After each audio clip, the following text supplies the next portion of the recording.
I'm going to crack this thing open. You know how like advent calendars for kids, those chocolates? Yeah. Yep, we got one. I'm like that with pumpkin pie. No, it's my first Marvel movie. Everyone's like, oh my god, you got to see a Marvel movie in theaters. So I'm like, okay, I'll go see Spider-Man. Maybe they should have been in there because I have some opinions on why Georgia is in the playoffs. They should not be in the playoffs. Oh my god. Why should Not they? you. They just lost.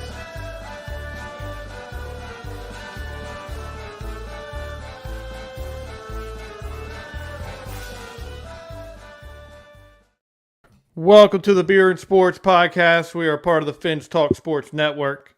I'm here with Josh Kimmel OUS. I think I did that right. I'm Josh Wingate 302. And we have Dave Campbell here, Viking Dave 18 on Twitter. That's one of his aliases. I can't tell you which one he's going to be using today or tomorrow.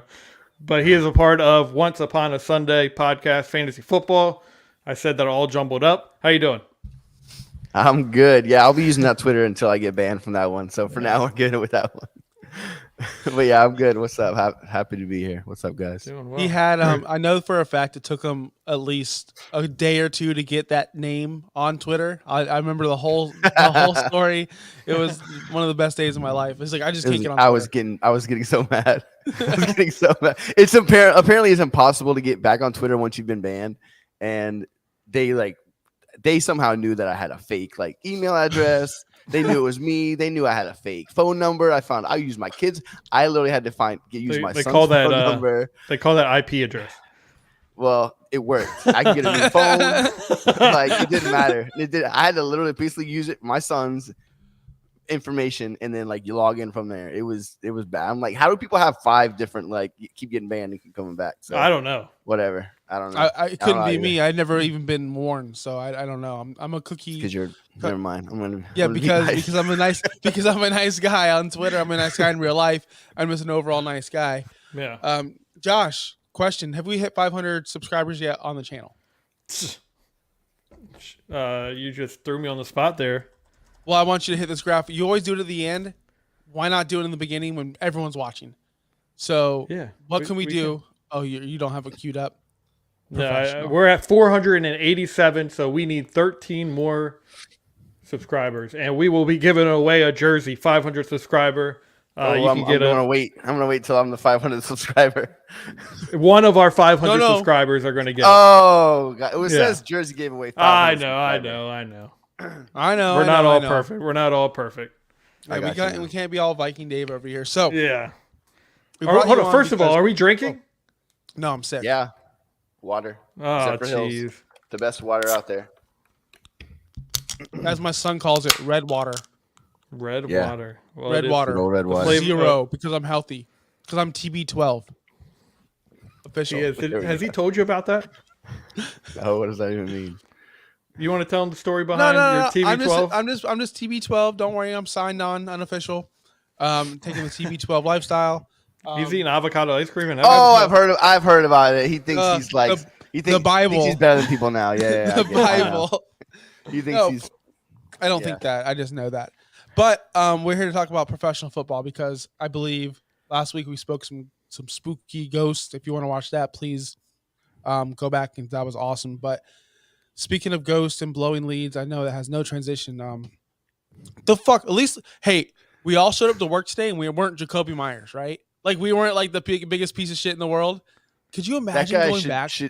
Could you imagine what does his teammates think? What do you say to that guy after you go in the locker room? I don't understand it.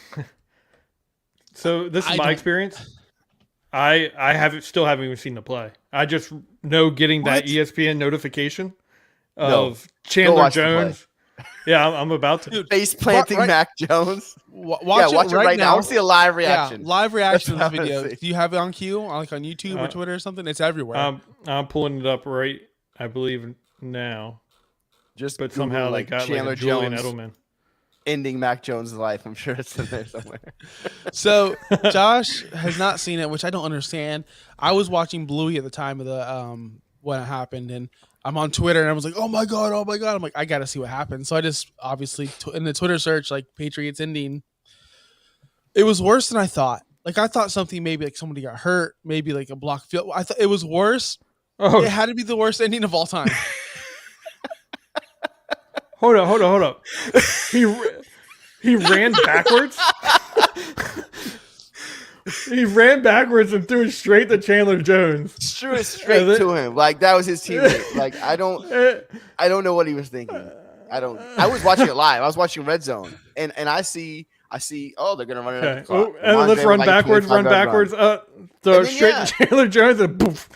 He threw it to Myers. I'm like, oh, Myers is gonna go out of bounds, and then Myers runs backwards like 15 yards, and then tries to throw it 50 yards across the field, and then straight to Chandler Jones picks it off and just planted Mac Jones into the ground like a rag doll, and that was the funniest part. So honestly, though, who's to blame? Like, who is? Why did Ramondre? Kobe Myers is to blame. Is he? Why did Ramondre? Yes. Why did Ramondre lateral? Why did Ramondre lateral the ball? Okay. Why? He made a bad decision. Jacoby Myers made the worst possible decision. Hold on. What if Ramondre laterals it back, nobody gets it, and then it's a fumble on the ground, and then they run it back? Same thing, same result. First of all, if that happens, then sure. But Myers was right there. He wasn't throwing it 50 yards across the field, and there was a whole scrum of people. They would have been on the floor. Somebody would have jumped on it. That would have been it. He didn't try to do like what's the play with all the band? Like he's trying to throw it all the way across the field. Like you're not even a quarterback. What are you doing? I don't know. I thought it was hilarious.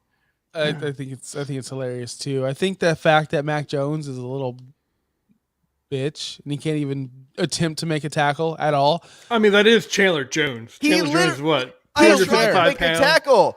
No, you know what? He didn't. He stood there. He tried to jump on him. I said Chandler Jones is what, 6'6", probably 280 pounds. Like the guy's a beast. You couldn't just hold on to his ankle, hold on to his arm. He tried to. What do you say when Derrick Henry is like stiff arms people in the next week? He couldn't even get he couldn't get close enough. Like that's the point. Is Chandler Jones grabbed him, threw him into the ground. Like it looked like Chandler Jones stood there with his feet planted, caught the ball, turned around the slowest possible way, and just said, "Mac Jones, sit down." And then jogged basically what you picture you would do to Rondale Moore is what Chandler Jones did to Mac Jones. That's Rondale Moore would still body slam you. I don't think so. I really don't think so. I don't think so. He's 140 pounds, dude. There's no way. I don't care. There's no way, dude. He's like lifts weights every day. He's a me too. TB12. Athlete.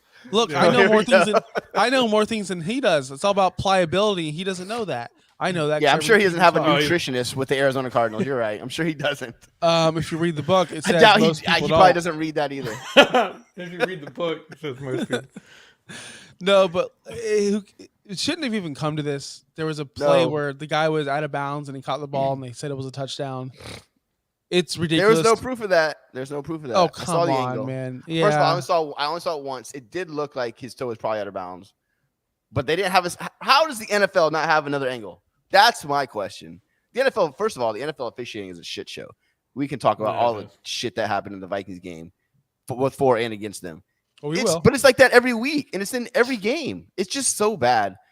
I don't even know what to say anymore. It's terrible. Do you think this is a true problem? Do you think first off, why am I so dark like him in the Batcave? Second off, do you think they made too many rules? So the NFL has a problem. So these guys are missing things because there's too many rules.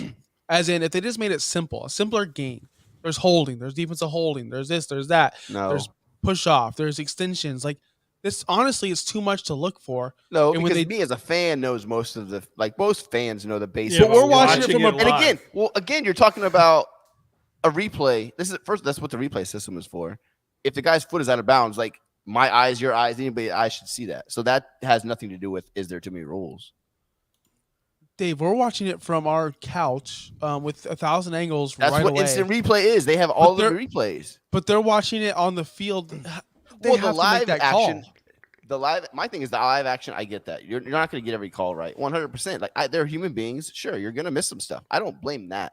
My issue is when they blow a play dead, when fucking Chandler Sullivan picks up a fumble when he hasn't been touched. And he runs in for a touchdown, and now you got to bring it back because the refs. It didn't happen. Nobody was down. How could you call it down? Your eyes didn't see that. The guy was out of bounds. Why are you calling him out of bounds if he wasn't out of bounds, or vice versa? Whatever. Those are my issues. I don't expect them to make every single call. Things happen. Again, they're human beings, just like me and you and everybody. But when you have the replay to help you, that's when I have the issues, or the blatant stuff that's just like, what are you doing? Well, I agree with the fumble return within the Vikings game. That was kind of ridiculous. I mean, it was hard to see watching live on television. I do think they make way more calls right than they do wrong. Obviously, Probably for the most part, sure, I get that. I agree. It's like losing on the river in poker, right? You're only going to remember that loser, like, oh, I lost. Oh, he had 4 outs. But we don't remember all the times that we actually win on the river, because when you go to the river in poker, generally you have a really good shot of winning if you have the better hand. So we don't always look at the positive side with refs. Then you see Curtis Samuel getting bear hugged in the end zone. Exactly. Those It's are like, the other okay, things. that right there should have been defensive pass interference. But 9 out of 10 times they get it right. I think it's bad because it happens. It impacts in the last 30 seconds of the game, because it impacts the game. Yeah. Right, that's bad. Right, but part we of the don't issue care. is with the turnovers, like that turnover, the fumble. Let it go. What do you do? You're not hurting anything. Let it go. It's gonna get reviewed. Once you blow it dead, you can't review it. So I would rather you let it go for a second and get it right than just instantly blowing it dead. I don't even have an issue with the first fumble in the Vikings game. They called that forward progress, because for the most part, I don't like whenever these guys are pushing, and they're getting like an inch, and then finally someone breaks through and they get an extra 3 yards. That to me is no. So blow it dead. That's fine. Vikings fans won't agree for the most part, but I'm fine with that play. The second one was just egregious. It was so bad, terrible. But again, you're right. They do get the majority of the calls right. I get it. It just seems like the big calls when they need to make them, like the Redskins or whatever Washington game last night. That guy was all over him. The Washington Redskins. Don't act like you don't know who they are. I don't know who that is. That's not their name. That's not their name. You like that? Kirk Cousins would let a big comeback a couple years ago with them too. But so let's get right into it. So, what are we getting into? The stud, Kirk Cousins, the great comeback. We did greatest comeback of all time. In the title, we did pose the question: is Kirk Cousins the greatest quarterback ever? He is. I mean, it's obvious. He's led the 2 biggest comebacks since I don't even know when.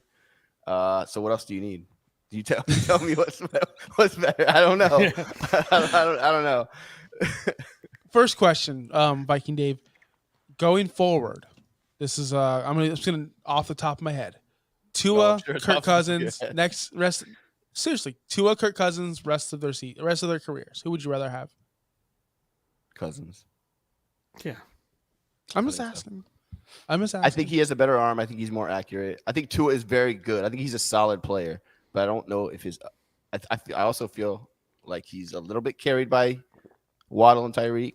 I'm not saying he's bad at all, but I think I'd take Cousins. But I'm also a homer. So. Your Twitter is about to go crazy. Oh, the Tua haters? I mean, the Kirk haters? No, the Tua truthers. Oh, that's fine. I like Tua. I'm not saying he's bad. I just think Kirk's a little bit better. That's all. All right. So he's younger, so I guess you could say that. That's about it. Like that's the only upside with him, I guess. So like I said, set the stage. 33-0 halftime. What are you thinking? We see the tweets. We've seen the tweets. We saw everything. I literally tweeted, I don't care if we come back in this game. I hate this team anyways. I do. I hate it. Every week. It's every fucking week. It doesn't make sense anymore. So I'm just going to put it up here. And I fully created this thing. This is what I took. I don't care if this comeback to win. I hate them. This game should have never come to this. Is it possible to love and hate Minnesota Vikings everything you're being? Because I do. And then never doubt the boys in purple and gold. A full-on roller coaster ride of emotions. We're down 3-0. We give up big kick return. 3. Okay, no big deal. Fine. Then you got the punt block. And it's like, okay. And then I don't remember what happened now. Oh, Dalvin Cook, 40-yard run, fumble on the next play. They drive, they get a field goal. There's all of a sudden it's literally within it happens so fast. Even when they're down 20-0, I'm like, we can come back on these guys. Like we did it a couple of years ago against Denver, and that's what I kept thinking. I'm like, the Colts aren't that good. Like, it's not over. We are good enough to come back. Even when like it was 20-0, but then it's like 27. There's a pick 6, and then it's 33. At that point, it's like I was like, okay, like I'm not gonna lie, I was like, there's no coming back from this. You can't come back. And it's halftime, and I'm just like, I hate football so much, and whatever. And then okay, we get a touchdown, but then we give up a field goal. So I was like, in my head, I'm like, it's 29. That's too much, but that's 4 touchdowns. I'm just trying to be optimistic. Like, I don't know. You know what I told my dad and my brothers as well? I was like, just throw to Justin Jefferson every play so he can get the record. That's all I want. I said, throw to Jeff. The only reason I might watch this game anymore at this point is for Justin Jefferson. And then he got hurt, and I'm like, please be okay. Like, please be okay. So then they scored again, and there's like 2 minutes left in the third quarter. And it's like, okay, like, they're not scoring. Like, it's still not happening. And they get it. The Colts couldn't do anything. They didn't even try to like run the clock out. It felt like we got the ball back. And then when we scored in the first 2 minutes of the fourth quarter to cut it to 15 is when I started to be like, okay, maybe. And then I think we had like a 3-and-out or something, and we got the ball back again. I'm just like, are we gonna like? No, I know this is what I said to my dad and my brothers again. I said they're gonna get it close, or they might even tie it. And they're gonna lose still. Like they'll get to within the 2 point and miss the 2 point. Like that's what they're gonna give us hope, and then just crush our dreams. So then they fucking Jalen Reagor, by the way, what a piece of shit that guy is. Stops running on a ball, get an interception, and at that point I was like, all right, like it's over. But again, the Colts didn't even try to like. I think they ran the ball once out of the next 3 plays, saved us the clock. We get the ball back, score a touchdown. Now I'm like, okay, it's 5.5 minutes left. When we got the ball back and Cook scored, I was like, what is happening? I'm like, what is happening? How does this happen? We tie the game, we go to OT, and I mean, I just was like, wow. I mean, like you said, you saw my tweets, like up and down, just craziness. Like, who could have seen that coming? It's insanity. Like, that's something you'll never see again, probably. So it was fun to watch. The second half was fun to watch. So this going to be like a pivotal moment of the Vikings. If you guys go and make it to the Super Bowl, possibly win it, is this going to be the moment you look back on and it's like, okay, that was the moment that we turned it around? Did you see my tweet today? You must have missed that one. I said I can't wait to watch the America's game after the Super Bowl when they talking to the players. They're like, that Colts game, we were down 33-0. We didn't give up. That's going to be it. Now, I don't think that I like to be realistic. For the most part, I am realistic. I don't think this is a Super Bowl team because of the defense. Even though, to be honest, they kept them in that game. Yeah. I don't think that they're good enough. But I do think they're good enough to beat any team. Literally any team. They beat Buffalo. They beat good teams. They could also lose to bad teams like the Colts. That's what's so frustrating is they can beat anybody, but yet they somehow barely beat good teams like the Colts. They play the Giants next week. They'll probably beat them by freaking 2 points or something. They do it every week. So are they good enough to go on a run and win the Super Bowl? Yes, I do think they're good enough. Do I think they will? No, because I think they still have too many flaws.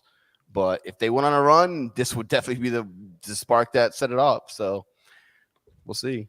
So if they can get the 2 seed and play that 7 seed, that the worst team, who I don't even know, Detroit. Right now Detroit, it's Washington. Well, I'm saying if Detroit sneaks in, I think, whatever. Yeah, it would be probably Detroit or Seattle. Because I'm thinking about the NFC, and we've been talking about this all year long. There's only 2 teams. It's Philly, and it's San Fran right now.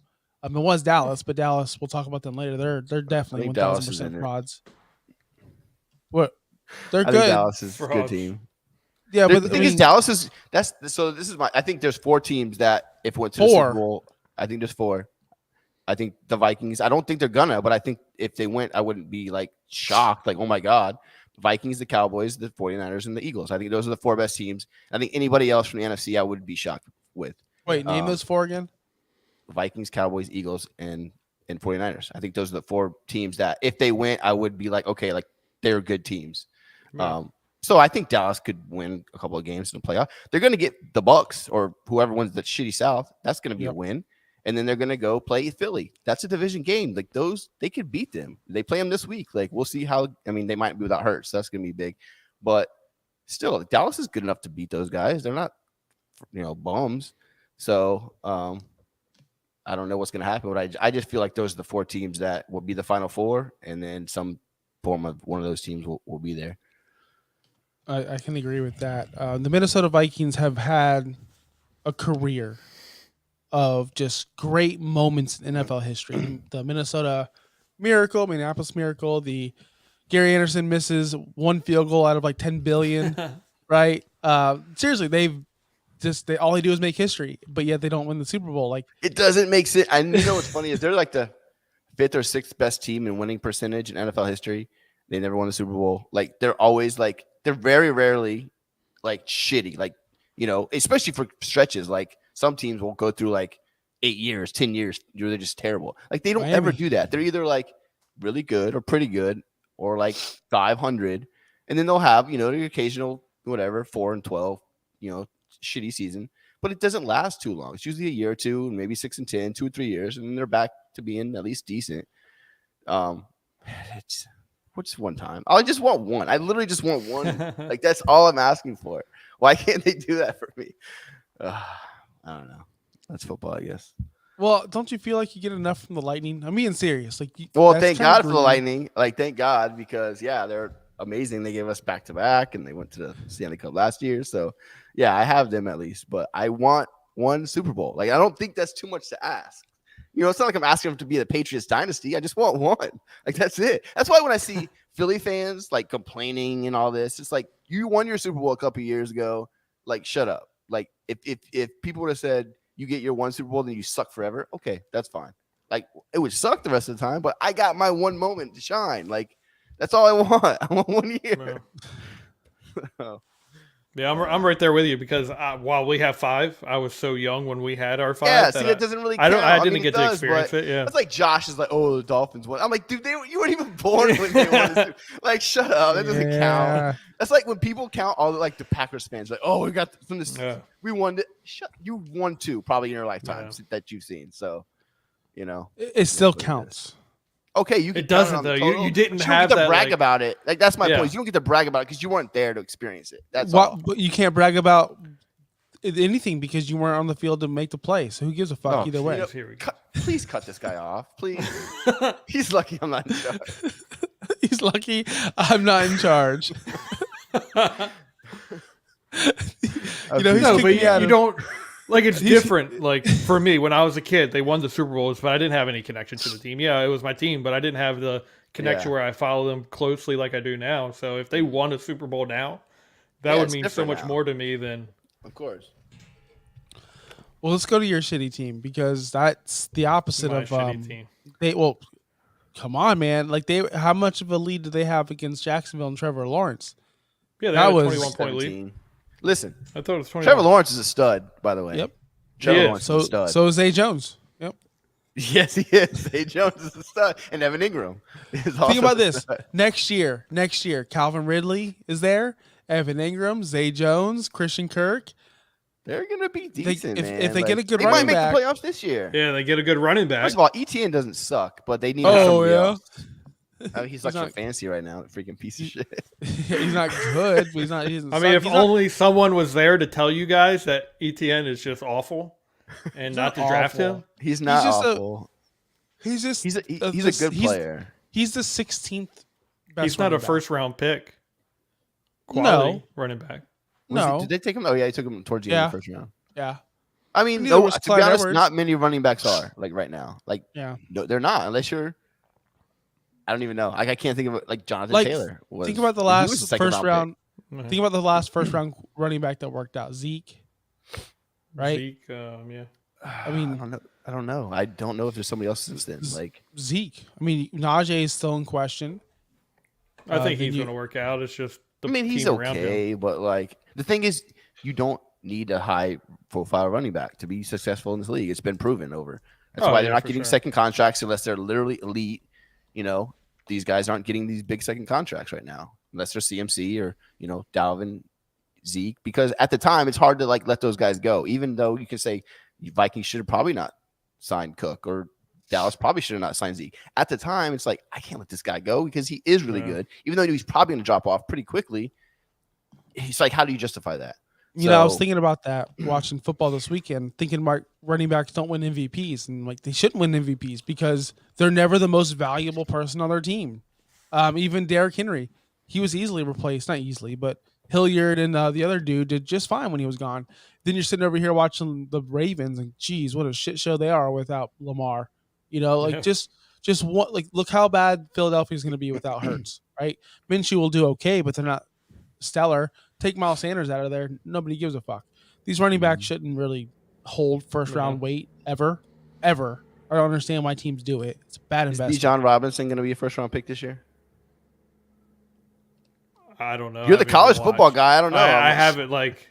Yeah, you're the college guy. I haven't watched them. I haven't watched any college players. So he's supposed to be like the 101 in fantasy dynasty this year. So that's why I was asking. Texas guy, right? Yeah. He's supposed to be like he's an X factor in Madden. If you're down while I'm playing Madden, he's like an X factor. I know I'm not big on any of the Georgia running backs right now. So yeah. But so Bijan, he might get drafted really, really early, and I just don't see it. I think he's small. I don't know. I don't know anything about him. I just know that everyone's like been hyping up for like 2 years. So I don't really know enough. He's gonna be the fucking best. And if he doesn't declare for the draft, people are gonna be pissed. It's gonna be hilarious. But you're right. Running backs are not valuable at all. I think it's definitely the quarterback, obviously, position. And then nowadays, though, you have to have an elite receiver. I feel like you have to have a stud receiver. Those guys make a difference. Obviously, Tyreek, Jefferson, Devontae Adams. Like, look what happened to Adams or the Green Bay whenever he left. Think about if Green Bay just had Adams. You know, even though we think Watson's going to be decent and Dobbs is a good player, but like Adams is a stud. Like he is. And Rodgers trusted him, and they would probably be in the playoff hunt right now if they had him. I do believe that. You know, those guys make a difference. That's why when Tennessee trades A.J. Brown, like, why? You don't want to pay him? Like, isn't that what you want? You want a stud. Like, he is a stud. Like, and look at Philly now. You don't think they're loving that guy right now? Yes. You know? So I think right now it's quarterback and receivers is a really close. You need a big-time weapon that can make plays, and, you know, when you need to make a play. You need two. You need two. I do think you need two. I agree, which is why I wanted the Vikings to draft another receiver. But I think you need one alpha guy who's a superstar, and then you need another guy who's very, very good, like a T. Higgins to chase. Or even though Higgins, I think, is a really good player, that's a good combo. Like A.J. Brown and Devontae Smith. I don't know if Devontae Smith's number one. I don't think he is, but he's really, really good as the number two. He can get open when A.J. Brown's double covered or whatever. You know what I mean? Guys like that. You need Tyreek and Waddle. They're great together. It's like, how are you going to stop those guys? So I think having two of those guys is a big-time difference maker. Yeah, and you got to realize it like trends in the NFL. So what was it? Back in 2015, you had Melvin Gordon, Todd Gurley go in the first round. Then you had Ezekiel Elliott. So everyone's like, okay, we need to take these running backs early. So that's where you started getting that trend of Leonard Fournette going first, Christian McCaffrey. I mean, there's that for you. Leonard Fournette, Christian McCaffrey, Dalvin Cook was the next. So it just started trending up. Saquon Barkley next. So people started deciding, I'm going to take running backs in the first round. Yeah, bad trend. Good trend, though, is the two good receivers. Yeah, and that's why it stopped, because people have gotten smart. Yep, let's get back to Dallas. They don't have two number one receivers. They have one in a bunch of threes, I believe, which I think is a problem. I think Gallup is better than he's showing. Maybe it is the knee. Hopefully, I don't know. I always thought he was a good player, but he hasn't shown it this year, except for Gallup's a clutch player. Gallup's the kind of guy that you need that ball by the sideline real quick. The crazy catch, he's good. Yeah, I love him. I think he's a poor man's Mike Williams. I was just gonna say he's fucking Mike Williams. You took that out of my mouth. A poor man's Mike Williams, not even close to the real thing. But he can make those plays. He really can. And I saw that's a great comparison. I think so too. Yes, but I just don't think they can do. Remember when I said Dallas was like not the clear number 2 or 3? I don't think they're up there because they don't have the weapons. I don't think to compete in the NFC, where you have A.J. Brown, Devontae Smith, where you have Justin Jefferson, Thielen, KJ Osborne. I mean, you have weapons over there in Minnesota. Same thing in the 49ers. Same thing with San Fran. They have Kittle, Debo, if he ever gets healthy, and Ayuk, and CMC. Whereas I feel like Dallas just has CeeDee Lamb and half a Zeke and Pollard. And a Pollard, of course. I love Pollard. But Schultz isn't the bad. Like, Schultz. I don't know, man. They got weapons. They're a good team. We definitely have weapons. Listen, if I'm picking Dallas, if I'm picking teams to go to the Super Bowl, I'm not going to pick Dallas. But again, if they won 2 games or 3 games, it wouldn't shock me. Like, that's all I'm saying. Like, I feel like they're one of the 4 teams that could go, and I wouldn't be right now. Oh my God, how did that team make it? if Dallas decides to figure out how to play secondary real quick, because we've had 2-3 secondary players go down. If we figure out how to work that secondary out, I think we're back top team. I was going to say, plus they have a really good defense, and Micah Parsons is a game wrecker. Guys like that, that's what you need in the playoffs too. Like, can you stop? But aren't you worried about you can't stop someone like Jackson? But Dallas can't stop someone like Trevor Lawrence is a baller. I get it. Trevor Lawrence is okay. Like you just said, I get it. But he's make plays sometimes. All the plays, it never be stopped. We need to figure out. So this is the thing. We need to get healthy on our offensive line because in that game we didn't have our starting right tackle. He's out for the year. Jason Peters went out, and we had to throw in hasn't even really practiced Tyron Smith to go out there and play right tackle. That affected us. And then at the same time, our secondary just needs to figure it out. Like our pass rush isn't able to go there because secondary is not covering very well. But I feel like a couple games in the positions that they're at, I think you're going to see the defense work out. I just don't see how you can let Zay Jones score 3 touchdowns on you. I mean, I get that Trevor Lawrence is a baller, but Philly lost to Washington. You know what I mean? Kansas City lost to the Colts. The Colts are awful. Like it happens. This is the NFL. But this isn't the same thing. Like we saw Dallas struggle multiple times against multiple teams. This isn't. I don't see them ever dominate and to say we're going to dominate this football game. Okay, but what? Josh, hold up. No. Hold up. I don't want to talk about that. They beat the shit out of us, but sometimes just winning is all that matters. You don't always to the point. Like someone. It was to the point. They said in the third quarter, we're going to go to a more competitive game, and took us off. Bad. That was awful. Like I don't know. To me, like winning is hard in the NFL. You don't. Not every game is going to be a blowout. Do I wish that? I wish the Vikings would blow teams out sometimes. It just doesn't happen. So I don't know. Like I don't know. You're right. Maybe it's San Francisco and Philly, and that's it. You could be right. Whenever I see Mahomes and the Chiefs, I'm like going, man, I hope they squeak this out against Jacksonville. No, even against Houston. They just barely beat Houston in overtime. Like that's what I'm saying. And last week they played Denver. How bad is Denver? We know Denver sucks. That's Denver the NFL. Sucks. Sometimes teams just. I'll take this. I'll take our lows now, and hopefully we get to our highs right before the playoff. See, that's the same way as me. Is like, you know what? Like the Vikings are winning. They're finding a way to win. And once you're in the playoffs, you win 1 or 2 games, you get hot, an injury. Like you never know. What if Jalen Hurts out for the season? I obviously don't think he is, but like that's a big loss. You know what I mean? Like games change.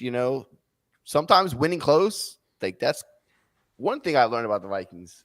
Is they don't give up, man. Like Buffalo is blowing them out. 17 points on the road is a lot. 33 points against any team, I don't care who it is a lot. Like that's crazy. It's never happened in NFL history.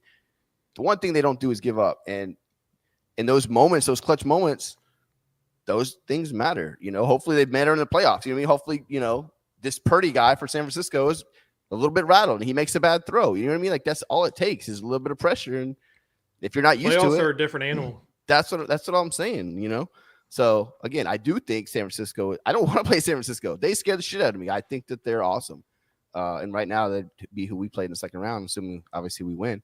But that doesn't mean they can't be beat. I think they're the best team. I think the 49ers are the best team in the NFC. I really do. I agree. I think they're really good. Would you rather play Jimmy Garoppolo back? Would you rather play Detroit or Tampa Bay first round? Tampa Bay. I wish I could play Tampa Bay. They suck. I'm sorry. They're just not good. They're so bad. Detroit can scare you on offense. They have weapons.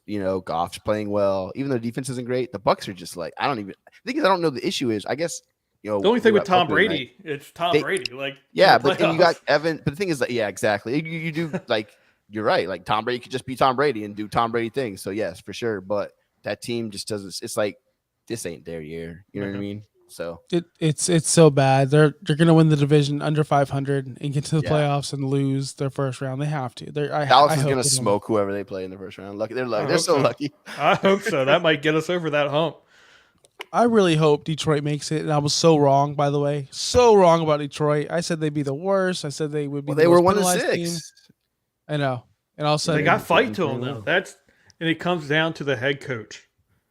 They got that dog in them from that head. There we go. You got the dog in them. Like, You I don't know know. I hate that guy. I don't think they're a good team because they're underdogs, but they're playing well, and those teams can be scary. You know, I don't want to play the Lions in the first round. I'd much rather play Seattle or Washington or the Giants, and seems like those are probably the 4 teams that we would play. And if I could choose, it would be not Detroit out of all of those teams because I just love all the teams you named. Jared Goff, Daniel Jones, like the NFC. Geno Smith, baby. The NFC is such a disaster. Taylor Heineke. That's you got why. Purdy. Exactly. That's what I'm saying. Get in the playoffs, win a couple games. You're at home. If we get the 2 seed, we're playing at home until NFC Championship game. So think about this. Realistically, Kirk is probably the second best quarterback in the NFC right now. Seriously. Yeah, he probably is. I agree. I put him over Dak right now.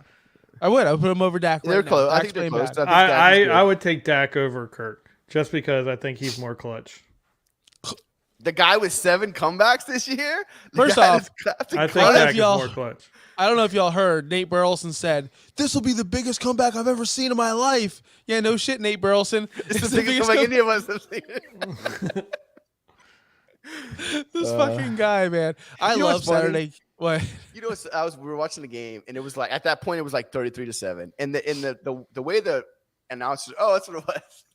It was like 33-0. I don't even know. They're like, this feels like a really big drive here for the Vikings or the Colts or whatever, and I'm like, this game is so out of hand. Like, this is not like, shut up. And my dad's like, well, they're trying to keep the like average viewers around. Like, anyone who's average is not watching this game right now.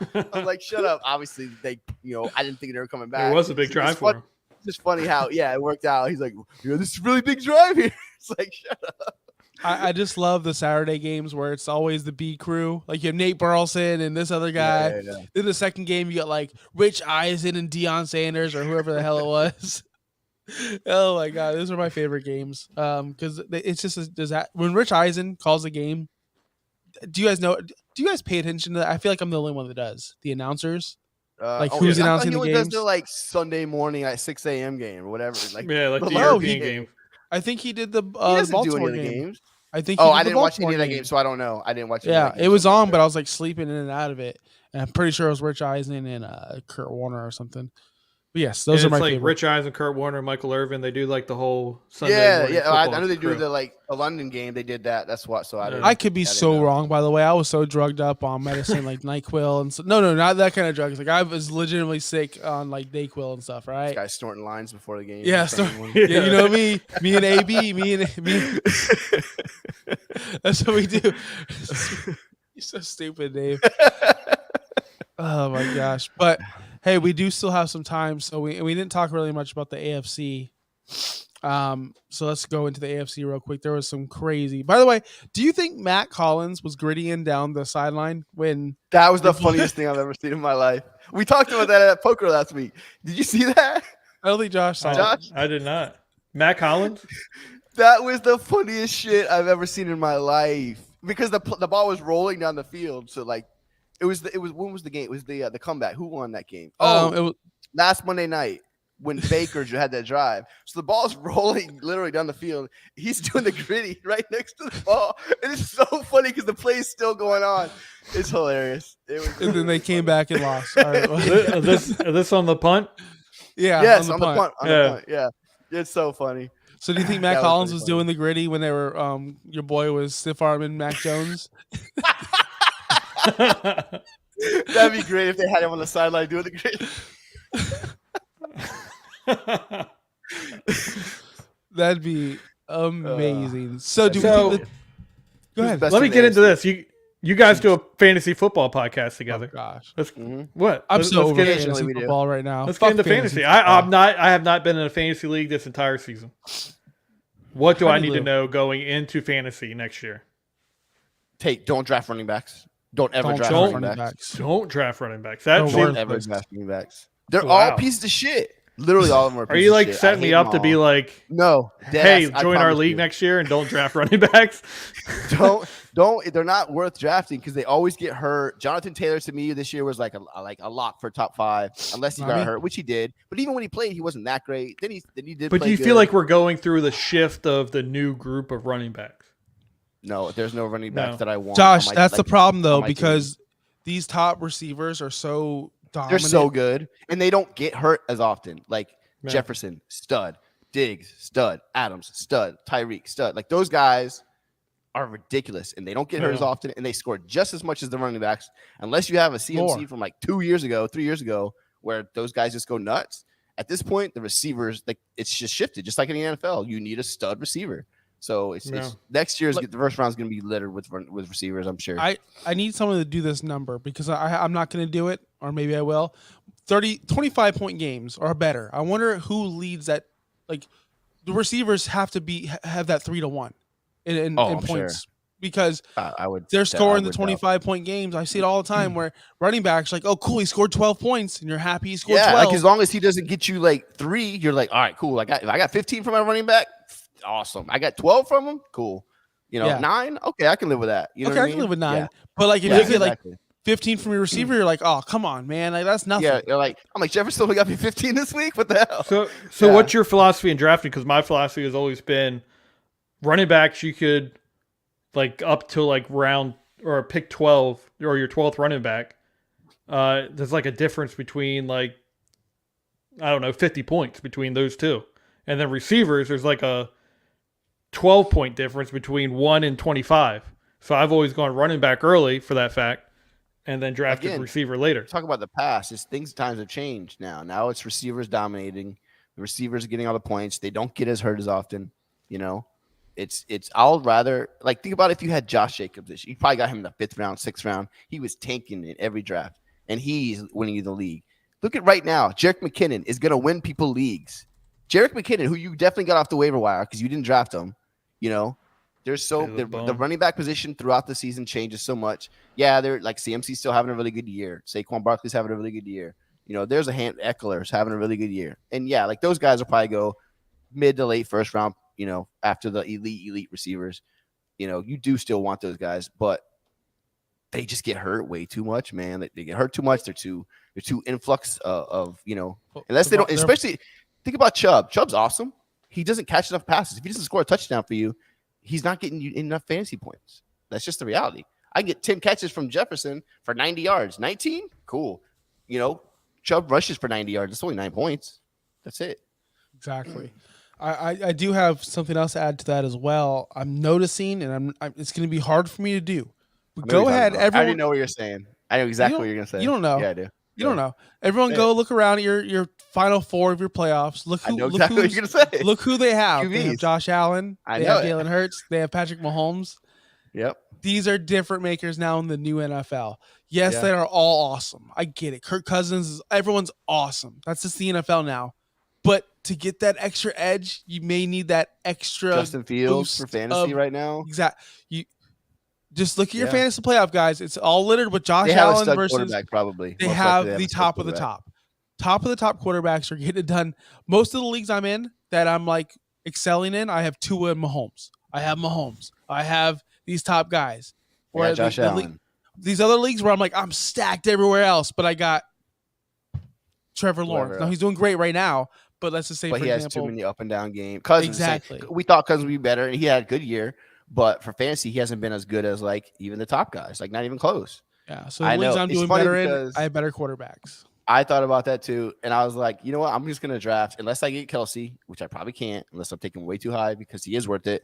I'm taking receivers, and then 3rd round, 4th for sure. I'm thinking about these QBs because you don't have to play matchups. You don't have to worry about freaking Stafford. He's good, or Jared Goff, and he has a Derek Carr who used to be fine with those guys.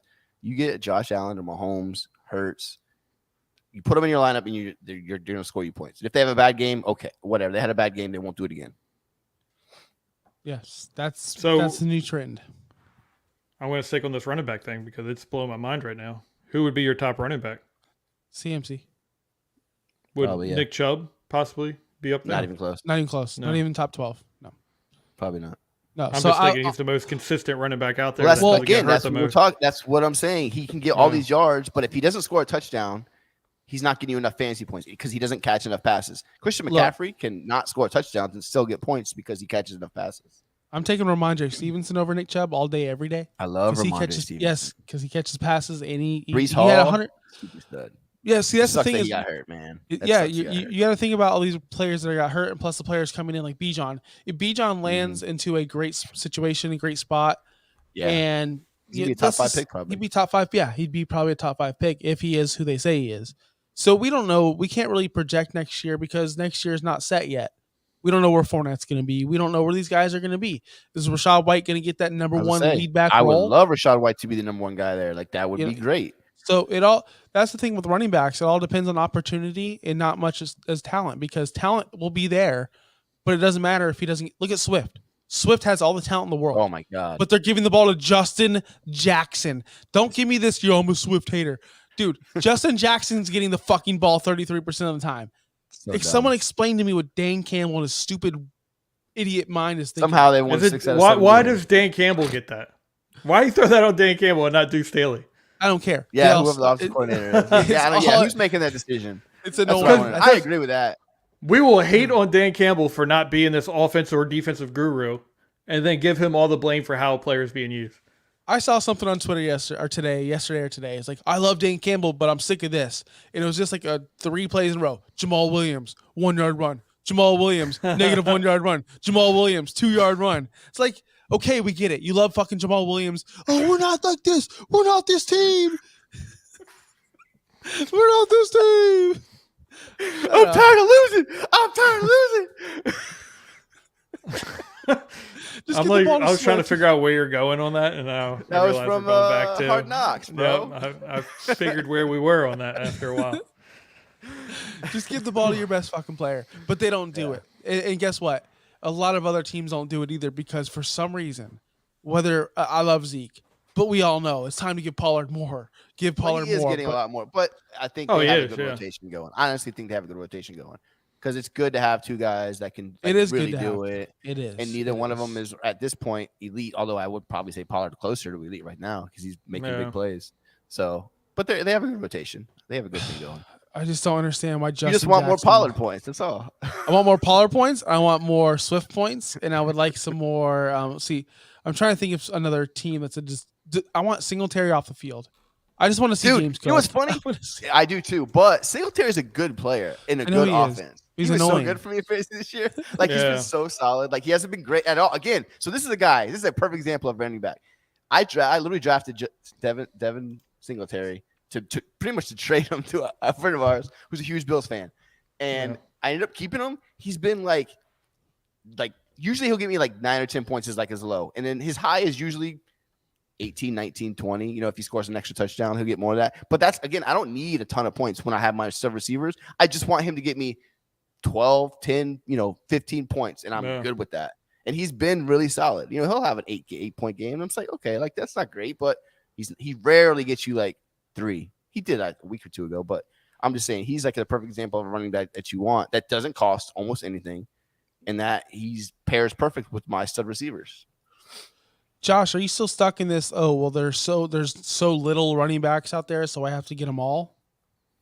No, I'm not stuck in that, but I think I can get value receivers. I don't know. I haven't looked at it, but my whole philosophy early on was I can get value receivers later, and then I can go and get. And I'm the guy that used to draft Calvin Johnson early, and then I would always get beat with him because one week he would go crazy, and then the next week he would just not be around at all. So I always felt like running back was the better way to go. The running backs were definitely going to get the ball. So it made me always shy away from receivers who potentially could just not show up that day. Yeah, they used to be that way. Fantasy but nowadays, pros, like all these receivers are getting 1,000 points. Yep. Well, honestly, so Fantasy Pros doesn't have it updated for obviously because they still have one more game. But Austin Eckler was the running back 1 in PPR formats with 307.7. I play a real man's league. Shut up, Josh. Point per first down. Honestly, Austin Eckler would 2 right now. He'd be right under Justin Jefferson at 327. So I don't know, like it's just a consistency. Like if you don't hit on your running back, if you go out and you're you really far behind. Jonathan Taylor. Yeah. And then he gets hurt. Yeah, then you're hurting. Yeah, that's kind of the point at this point is. Well, that's what I'm asking. Like Nick Chubb, like he's the most consistent. He's the one that's not going to get hurt. Like, when's the last time Nick Chubb was hurt? College. So When's the last time he caught 50 he's balls? Decent, but again, yeah, that's that. So he's a great number 2 running back because he's probably going to get you like 9-10 points like on the floor, but his upside is limited because he doesn't catch a lot of balls. And yeah, he's going to get you 1,500 yards rushing, but he's not going to catch a lot. And his touchdowns usually come in bunches. It feels like he'll have 2 or 3, and then he'll have none. So yeah, those games where he gets through 3 touchdowns and 150 yards rushing, sure. What about the game that he has 84 yards rushing and no catches and no touchdowns? So he's a good player, but he's not like top end. Before this week, he was a running back 6 going to this in PPR formats. He had 234.4, right underneath Saquon, right above Tony Pollard. Right, he's above Ramondre as well. Yes, so he's been crushing it, but I don't want to. He made us look at stupid. his last month. Look at his last month. Look. I understand what you're saying because trust me, I would rather take Ramondre. I would take Joe Mixon. I would take Dalvin Cook. I would take many players over Nick Chubb, just because. But this year he has been really good. I don't know his full stats, but I know he scored a shit ton of touchdowns. It feels like too. So I know he leads the league in rushing. He has 12. But this is definitely one of his better seasons for sure. I bet you it's his career. Fantasy. He has 20 catches, probably his career high. Has to be his career high, right? He probably had one year where he had like 32 or something. I doubt it. I highly doubt that. There's no fucking way he got 1 target a game anywhere else in his life. Look, guys, I'm sick. I want to go. I'm gonna go to bed. yeah, definitely. Sounds So good. the guy with the elite immune system is sick again, so we got to go. Yeah, go tell TB12 to update his book. You guys are Follow Dave at Viking Dave 18 on Twitter. You'll have a fun follow because he likes to hate on people and yell at people and all that. It's fun. I'll slow down on that a little bit. Yeah. A little bit. Follow us on Facebook, YouTube, Twitter, and Twitch. Mugs and Balls on all platforms. Josh Kimmel US, Josh Wingate 302. Any last words for us? Yeah, I'm sick. I want to go to bed. End it. Go.